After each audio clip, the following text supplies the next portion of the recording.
Од страна на градоначалникот на општина Босилово беа побарани неколку конкретни работи. Како Центар за управување со кризи ќе ги контактираме сите надлежни субјекти во системот за управување со кризи и од нив ќе побараме да излезат во престрет за да не ни се повтори оваа поплава, бидејќи како што предупредивме пред неколку месеци, предупредувањето и понатаму важи, опасноста од поплави останува и понатаму, можноста за обилни врнежи од дожд останува исто така и во следниот период, но воедно и снеговите кои што се паднати на околните високи планини, снеговите кои што ќе паднат во следниот период со нивното топење, повторно ќе се слеат во овие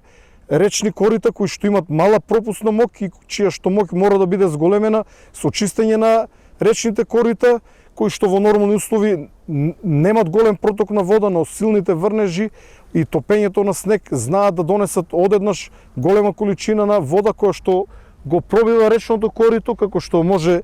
да се види овде, и потоа водата да се излее во околните ниви, во околното обработливо земјиште.